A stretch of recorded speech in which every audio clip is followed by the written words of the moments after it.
देखते ही देखते फेब जा चुका है, मार्च की होली जा चुकी है, अटेम्प्ट आपके नज़दीक आता जा रहा है। कौन से अटेम्प्ट की बात कर रहे हैं? स्क्रीन पर बिल्कुल सही देख रहे हैं, मई 2023 की बात कर रहे हैं। किसके लिए बात कर रहे हैं? सीए इंटर के लिए बात कर रहे हैं। आज की इस वीडियो में हम लोग डिस्कस करेंगे कि एबीसी एनालिसिस डायरेक्ट टैक्स के लिए सीए इंटर का जो पेपर 4A है क्या होगा। सर एबीसी एनालिसिस से कितना आता है कितना नहीं आता है, तो मैं एक बात बता दूं कि आप एबीसी एनालिसिस से सिर्फ आप अपने रिवीजन की प्रायोरिटी सेट कर सकते हैं। आप अपने एग्जाम के लिए जो अच्छी मेहनत करेंगे आप उसको सेट कर सकते हैं कि पहले मैं इन टॉपिक्स को कवर करूं। अच्छा, ये एबीसी एनालिसिस किस बेसिस पर किया गया है? देखिए, गारंटी किसी चीज की नहीं होती, बट कहीं ना कहीं 70-80% चांसेस हैं कि जो एबीसी एनालिसिस ये वाला जो आज हम डिस्कस करने वाले हैं, मैक्सिमम पेपर आपका यहीं से कवर हो। सर क्या बेसिस लिया गया है एबीसी एनालिसिस को करने में? आपका जो एनालिसिस है और जो मेरा एनालिसिस है उसमें डिफरेंस क्या है? उसमें मेन डिफरेंस ये है कि जो मैंने क्राइटेरिया सेलेक्ट किया है, सबसे पहला क्राइटेरिया तो ये है कि पिछले 10 से 15 अटेम्प्ट में कौन सा चैप्टर से क्वेश्चंस बार बार पूछे गए हैं, मतलब कौन से ऐसे चैप्टर्स हैं जहां से क्वेश्चन होता ही होता है। दूसरा क्राइटेरिया ये है कि कौन से पिछले 2 या 3 अटेम्प्ट से किस चैप्टर से क्वेश्चन नहीं पूछा गया, मतलब जिससे बार बार पूछा गया, और कौन सा चैप्टर जिससे नहीं पूछा गया है। इन दोनों ही केसेस में प्रोबेबिलिटी आर हाई कि यहां से क्वेश्चन बन जाए।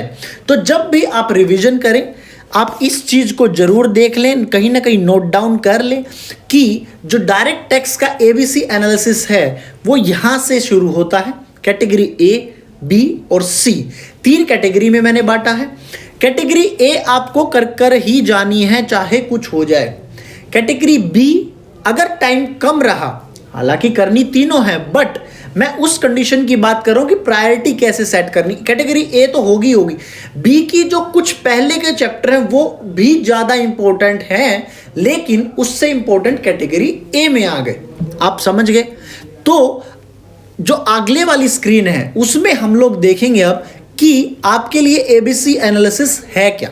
आइए जी, सबसे पहली बात, सीए इंटर मई 2023 के लिए जो कैटेगरी ए में आता है वो आता है हाउस प्रॉपर्टी। सबसे पहला चैप्टर होगा हाउस प्रॉपर्टी। आपको पूरा का पूरा करके जाना है, विद सेक्शन नंबर करके जाना है।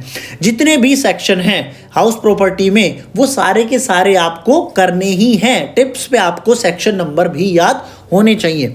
उसके बाद आपका PGBP, profit and gains from business and profession, ये चैप्टर इस बार के मई 23 के लिए भी ज़्यादा इंपॉर्टेंट है। उसके बाद बात करूं कैपिटल गेन की, कैपिटल गेन भी आपको जरूर करना है। उसके बाद टीडीएस, टोटल इनकम और रिटर्न ऑफ इनकम, ये चैप्टर्स आपको करने हैं अपने मई 23 के लिए। सर इन चैप्टर्स में क्या खास है? इन चैप्टर्स के जो सेक्शन हैं वो सारे के सारे आपको रटने हैं, क्योंकि सेक्शन नंबर तो आप सिर्फ रट सकते हो, उसको समझने का कोई लॉजिक है ही नहीं। दूसरी बात, इस चैप्टर में जितनी भी अमेंडमेंट्स आई हैं या फिर कैटेगरी बी की जो कैटेगरी बी है उसमें जितनी अमेंडमेंट्स आई हैं, कैटेगरी सी जो है उसमें जितनी अमेंडमेंट्स आई हैं, मतलब आपके लिए अगर आपको डायरेक्ट टैक्स में, सिर्फ डायरेक्ट टैक्स की बात कर रहा हूं, इसमें एग्जम्पशन लेके आनी है। एग्जम्पशन तो ओवरऑल आती है, बट अगर मैं 60 नंबर में से एग्जम्पशन की बात करूं तो आपको कैटेगरी ए प्लस उसमें अमेंडमेंट पूरे के पूरे डायरेक्ट टैक्स में जितनी भी हैं सीए इंटर लेवल पर वो सारी की सारी करके जानी है। अब अगर मैं कैटेगरी बी की बात करूं तो उसमें हमने सबसे पहले रखा है सैलरी को, उसके बाद क्लबिंग, उसके बाद set of and carry forward और उसके बाद अदर सोर्सेज। ये सारे के सारे 4 चैप्टर्स आपके कैटेगरी बी में हैं, प्लस इनकी अमेंडमेंट्स। और कैटेगरी सी में जो बाकी बच गए, deductions, advance tax, introductions, exemptions, AMT और रेजिडेंशियल स्टेटस, ये सारा का सारा आपको करना ही करना है। सर ये आपने लास्ट में क्यों रखा? अगर आप ध्यान से देखोगे डिडक्शंस आपको मोटा मोटी याद रहती ही रहती हैं। एडवांस टैक्स के स्लैब्स कब एडवांस जमा होगा, कितना जमा हुआ, ये भी आपको अमूमन तौर पर याद रहते हैं। एग्जम्पशंस, इंट्रोडक्शन वाला जो चैप्टर है, बेसिक चैप्टर है, वो भी आपको याद रहता है। क्यों? क्योंकि वो सबसे पहले कराया जाता है, और जो सबसे पहले कराया जाता है फ्रेश आपके माइंड में बैठा रहता है। उसके बाद AMT और रेजिडेंशियल स्टेटस, ये ऐसे चैप्टर्स हैं जो बच्चे को अमूमन तौर पर याद रहते हैं। लेकिन अगर मैं इन दो की बात करूं, कैटेगरी A और कैटेगरी B की बात करूं, तो इनमें आपको थोड़ा सा रिवीजन ज्यादा करना पड़ता है। बिल्कुल सही बात है सर। आप बताएं कि जो नवंबर 2023 का बच्चा है, जो नवंबर 2023 का बच्चा है, उसके लिए क्या है, जो आने वाले अटेम्प्ट के लिए, उस बच्चे के लिए हमने केजे क्लासेस के यूट्यूब चैनल पर, केजे क्लासेस के यूट्यूब चैनल पर सीए इंटर के लिए नवंबर 2023 के लिए हमने वहाँ पर फ्री कोर्स शुरू कर रखा है सीए इंटर के लिए, DT as well as IDT के लिए। तो आप जाके ये क्लासेस ज्वाइन कर सकते हैं। अब रही बात कि अगर आपको नोट्स चाहिए तो आप केजे क्लासेस से ही संपर्क कर सकते हैं। ये नोट्स आपको प्रोवाइड कर दिए जाएंगे। नोट्स कैसे रहेंगे सर, जरा नोट्स दिखाइए। ये देखिए कितने प्यारे, कितने सुंदर नोट्स हैं।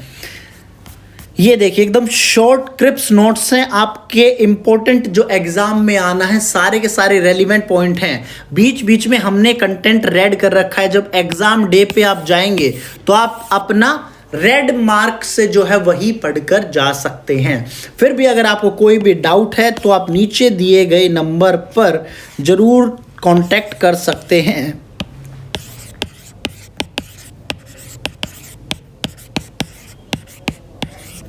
कांटेक्ट में आप व्हाट्सएप पर मैसेज छोड़ सकते हैं। मैं कोशिश करूंगा कि तुरंत आपका रिप्लाई दे दिया जाए।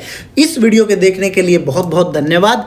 और अगर आपको लाइव बैच ज्वाइन करना है नवंबर 2023 के लिए direct tax as well as indirect taxes का, तो आप केजे क्लासेस का डायरेक्टली जाके यूट्यूब चैनल देख सकते हैं।